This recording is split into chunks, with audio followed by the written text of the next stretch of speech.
do Vasco, falar em Vascão, preparação para encarar o Criciúma já começou, tá? Será que, enfim, o Payet vai voltar ao time? Cadê? A busca por regularidade segue sendo um desafio no Vasco. Após a vitória na estreia do Brasileirão, foram 2 derrotas contra o Bragantino e o Fluminense. O técnico Ramon Dias já iniciou a preparação da equipe para a partida contra o Criciúma no próximo sábado em São Januário, que promete ter casa cheia para quebrar a sequência negativa. A boa notícia é que o principal jogador da equipe está próximo do retorno. Payet já está em fase de transição e a expectativa é que ele seja relacionado para o confronto. A última partida oficial do francês foi há mais de um mês pelo Campeonato Carioca. Outro ponto positivo da preparação tem sido o desempenho do reforço Hugo Moura. Ele já deu uma assistência em sua estreia e pode ganhar mais oportunidades na equipe de Ramon Dias. Pedrosa, e o Payet e o Medel? Eu acho que essa é a maior pergunta que faz o vascaíno no último jogo.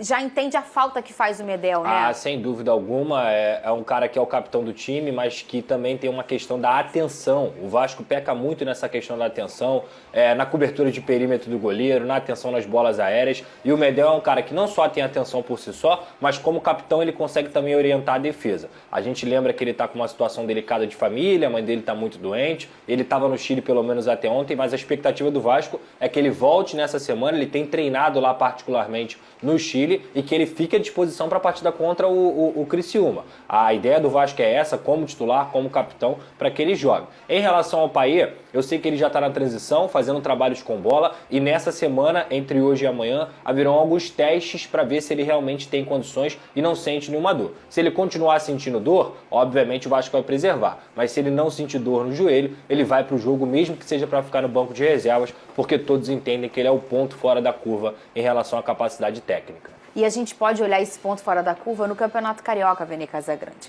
Quando este homem estava jogando, o Vasco fazia jogos que a gente ficava, gente, é tão bom ver o Vasco jogar. Claro que teve um momento do sufoco ali em Copa do Brasil, mas o Payet é um cara que muda o patamar esportivo do Vasco da Gama. Sem sombra de dúvidas, é um jogador, a gente pode ver na ausência dele como o Vasco cai de rendimento, não tem um jogador ali, obviamente, à altura do Payet para tentar substituí-lo e fazer a mesma função. Muito pelo contrário, o nível do futebol do Vasco cai muito e a vida do técnico Ramon Dias fica mais difícil ainda.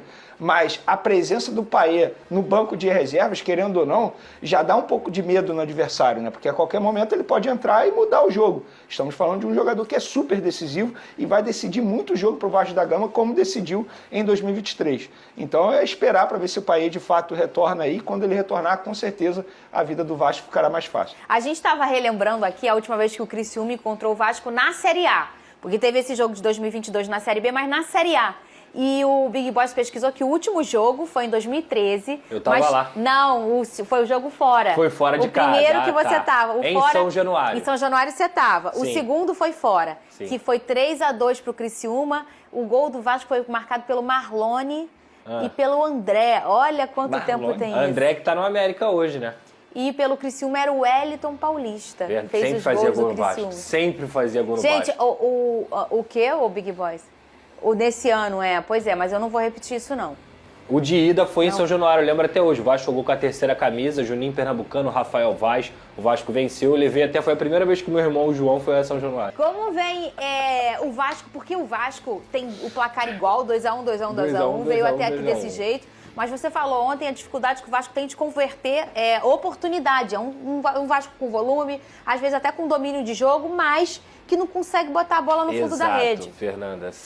Nos 3 jogos, o Vasco tem uma média de 16 finalizações por jogo, foram 49 finalizações, é o time que mais finaliza dentro do Campeonato Brasileiro, mas não tem conseguido converter. Vale lembrar, é claro também, o Vasco teve 2 gols impedidos de impedimentos completamente ajustados, que foi justamente aquele lance do Verratti contra o Red Bull Bragantino e de novo o Verratti em relação ao Fluminense. Mas nessa partida, inclusive na próximo sábado, contra o Criciúma, a gente pode ter aí uma surpresa boa, que no caso é o Ryan como titular. O Rossi não conseguiu jogar tão bem contra o Fluminense, e todas as partidas o Ryan tem entrado no lugar do Rossi, e mesmo tendo perdido um gol, a gente tem que lembrar que o Ryan é um atleta de 17 anos, é um garoto, está maturando ainda, e toda vez que entra consegue criar oportunidades para o Vasco da Gama.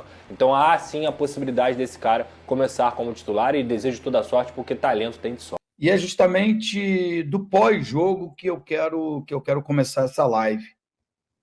o Ramon Dias dá uma entrevista dizendo que o Josh esteve no Brasil e que pediu para ele colocar os jovens, né? Bem de acordo com aquilo que eu falava no próprio sábado, mesmo sem ter ouvido o Ramon Dias na entrevista coletiva, porque era muita coincidência você não levar os jogadores nem para o banco e logo em seguida a vinda do Josh aqui ao Brasil, os jogadores os mais novos, né, entrando todos os jogos, enfim, com possibilidades até de ser titular. Eu acho que é justo que um dono queira colocar os seus ativos na vitrine para que ele venda e tenha lucro, mas isso é uma interferência direta ao trabalho do técnico e, pior ainda, é uma demonstração muito grande de que ele não está nem aí com o clube, né? Ele está cagando e andando para o clube. Por isso, não precisa de projeto esportivo. Eu quero apenas colocar os meus atletas na vitrine para vendê-los o quanto antes possível, independente se a valorização é boa ou não, o importante é lucrar. Dito isso, eu acho que a arbitragem é ruim no Brasil mesmo, e a gente vai ter a live toda aí para comentar, mas acho que o torcedor do Vasco tem razão, porque foi pênalti, né, no chute do Verratti e que bate na mão do... Qual é o nome do zagueiro lá? Manuel. Que bate na mão do Fluminense e a penalidade máxima deveria ser marcada. Eu até separei já os lances aqui do VAR, direto no site da CBF, para a gente discutir aqui depois. Boa noite, Presuntinho, muito bem-vindo. Quem tiver aqui, pessoal, se inscreve no canal do Presuntinho, tá aqui na descrição, canal do GG, já tá até aí, escrito, então é obrigação de todo mundo, vai lá agora na descrição e se inscreve no canal do GG. Muito bem-vindo novamente, Presuntinho, sempre prazer estar contigo, você é parceiro de Cancelados aí, já participou da live, e já que o Edmundo já veio com o pé no peito com esse assunto, eu vou começar por ele e com você também. Primeiro, boa noite, e depois quero saber o que você achou das declarações do Ramon, né, que assim... eu até falei para o Edmundo, falei, isso aí abre o precedente até para, de repente, quererem, né, vazar com ele. A gente sabe que quem bate de frente com a 777 normalmente é mandado embora, né? O que você achou dessas declarações dele, falando que quando chegaram aqui pediram para usar mais os jovens, né? Boa noite. Boa noite, Gui. Boa noite, Edmundo. Boa noite, família, galera que está acompanhando a gente. Obrigado pelo convite mais uma vez, é sempre um prazer e uma honra. Gui é parceiro de longa data e parceiro de datas futuras também. Logo, logo a galera vai ficar sabendo das novidades. Sim. Mas, cara, eu acho que o Edmundo foi muito feliz no destaque inicial dele. E até fora da caixinha, né? A gente iria para vários caminhos, o Edmundo destacou algo que precisa ser destacado. Não é normal. Independente do modelo, seja no modelo antigo, né? De clube normativo, podemos dizer assim, não é normal que um presidente chegue ao treinador, no caso, o proprietário da SAF, chegue e fale, eu quero que joguem esses. Porque foi isso que ele fez. Ele chegou para o treinador e falou, quero que você faça isso. Não é normal. Não é normal. Eu acho que é grave.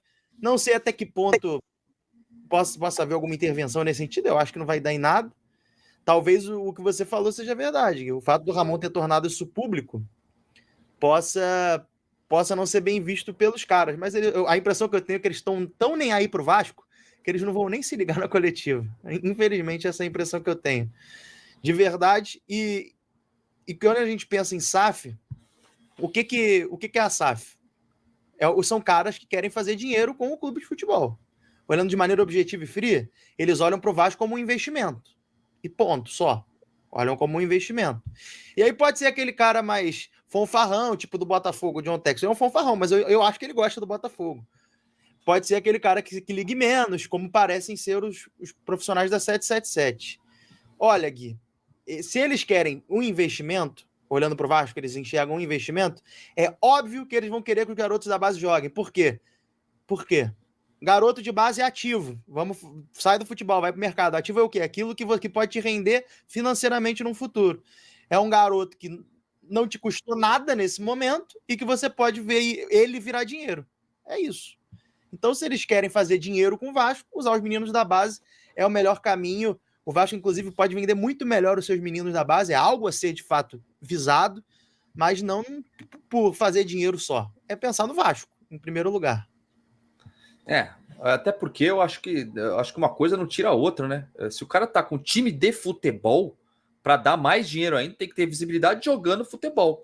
É isso aí, minha rapaziada, buscando recuperação no Campeonato Brasileiro. Após 22 derrotas, o Vasco volta a jogar em São Januário, né? Depois de 2 jogos fora de casa, o Vascão retorna a São Januário e provavelmente terá o Caldeirão lotado novamente, empurrando a equipe na partida contra o Criciúma, né? O Vasco também nessa partida deve contar já com o Payet, né? Talvez ele vai ser relacionado aí para a partida, ele já está em fase de transição da sua lesão, né? Está aí se recuperando e já está em treinamentos, né? Não tão fortes, mas o Payet deve ser relacionado, talvez aí entre aí no segundo tempo, ou talvez, dependendo se o jogo já tiver resolvido, acho até melhor o Ramon Dias preservar um pouco mais o jogador, né? Estender um pouco mais a sua volta para a 5ª rodada, né?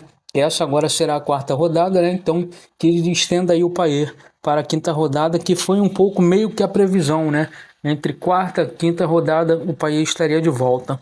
Ele fez muita falta ao Vasco, né? E a volta dele aí pode ser importante para o início da arrancada do clube, a conseguir almejar alguma coisa mais importante no Campeonato Brasileiro e se recuperar bem, né? Então deixa sua opinião aí nos comentários, ative a notificação do canal para estar recebendo os próximos vídeos, deixa aquele like aí também para dar uma fortalecida e compartilha o vídeo aí também para chegar mais vascaíno, que a gente está aí na busca aí do 20 mil inscritos no canal. Valeu!